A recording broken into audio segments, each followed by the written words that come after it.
Thank you very much, both of you. I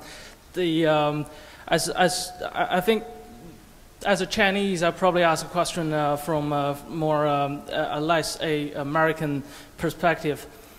We hear a lot about how U.S. needs China on Iran, on North Korea, on trade. But we know in a lot of the dealings between China and the U.S., it's a process of compromise and trade-off. Now, what would your candidate do, or what areas of American foreign policy would your candidate willing to sacrifice in exchange for China's cooperation? Thank you. The first answer goes to Obama, Biden. Well, I think the first the way I would translate your question is to say what would be the priorities of an administration. And I think certainly for every country, every administration, security is going to be number one. And we would value the security cooperation we've had with China with the security container initiative to make sure containers coming into the U.S. are weapons of mass destruction free. We would value very highly cooperation on the North Korean issue because it's going to be with us for a long time. We'd value extremely highly China's cooperation, greater cooperation on the Iranian and proliferation-related issues.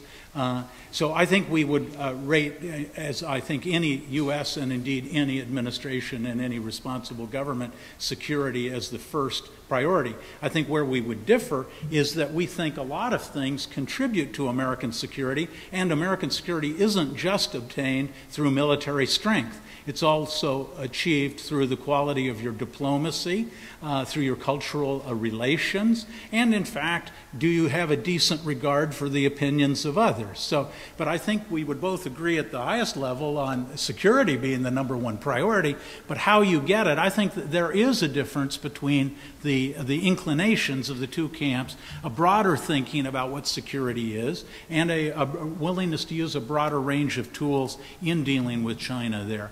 And I think a search, we'd also be interested in what are China's priorities. We recognize if you're going to ask somebody to respect your priorities, you have to have a decent respect for theirs.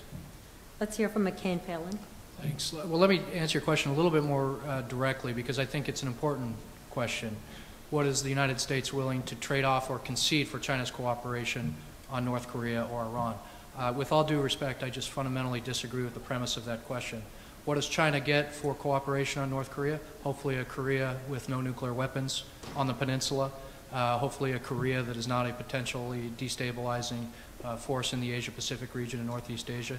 China has deep interest in seeing stability on the Korean Peninsula and having nuclear weapons reduced on the peninsula. And I don't think a trade-off is in order to get that cooperation. I think they share that interest. In Iran, I'd make a very similar argument.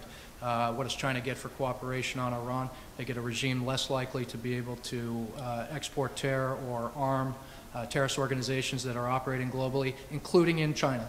So I think that these are areas where the United States and China actually have common interests, should be working together. And again, just very respectfully, I would fundamentally disagree with the premise of that. I have a minute left. I just want to take a moment. This question about divisions within the McCain campaign, I think there is a great desire, we've heard it time and again, to talk about McCain being another Bush.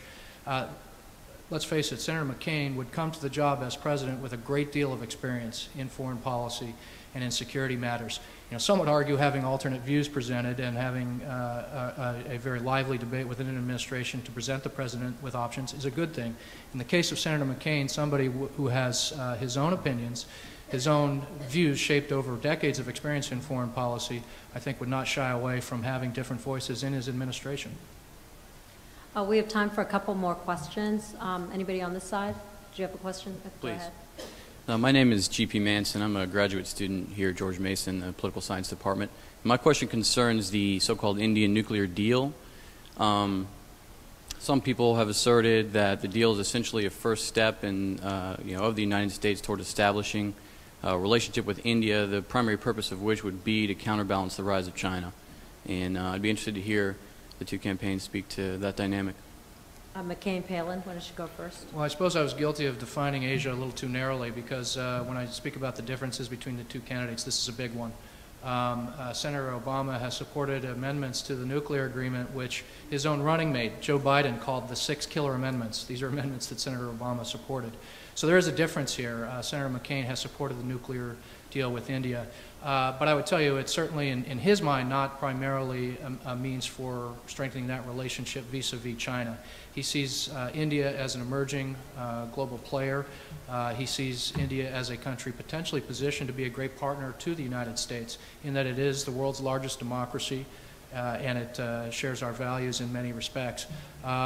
So this is a relationship that Senator McCain believes is worthy of greater investment. He sees the nuclear agreement as, yes, a commercial opportunity for the United States, yes, an opportunity to bring India along into the global arena in terms of respecting norms of proliferation and so forth, but he also sees it as a strategic way to position India to be a greater partner in global affairs, not just vis-a-vis China. Obama, Biden? Well, I think it's fair to say that Senator Obama is very worried about the Indian nuclear agreement. And it's not, he has great admiration for the democracy, recognizes all the natural compatibilities of values and admiration for that in India. But on the other hand, what are you going to tell the Pakistanis now that they want a deal? And what about the other countries that managed to acquire the capability to develop nuclear weapons, present the world community with a fait accompli, and then say you got to live with it? So, I mean, there is a downside with this, and it's a plus and minus, not a black and white issue. But I think, relatively speaking, Senator Obama is more concerned about the proliferation consequences of this and how you tell other important actors that they can't pursue what will now be the Indian course. So I think that's the first thing. The second thing is I think that there is a line of thinking, particularly in the more neoconservative fraction of the people around Senator McCain, to view relations with other powers on China's periphery as to some degree leverage over Beijing. I accept at face value. I don't believe Randy believes that. I don't know, frankly, what Senator McCain believes on that, but quite clearly some of the people around in the larger group, I think, look at the relationship with Vietnam, they look at the relationship with India, they look at the relationship with Japan as leverage over China. Now, I think Senator Obama conceives of this more in terms of common security. How can we build common relationship, particularly among the United States, Japan, and China? How are you going to deal with any of the meaningful, either security or transnational issues if you sort of see it always as two as one or leverage against the other? We've got to begin to think about how to build organizations that represent commonality of interest rather than either explicit or implicit two against one relationships. We have time for one more question.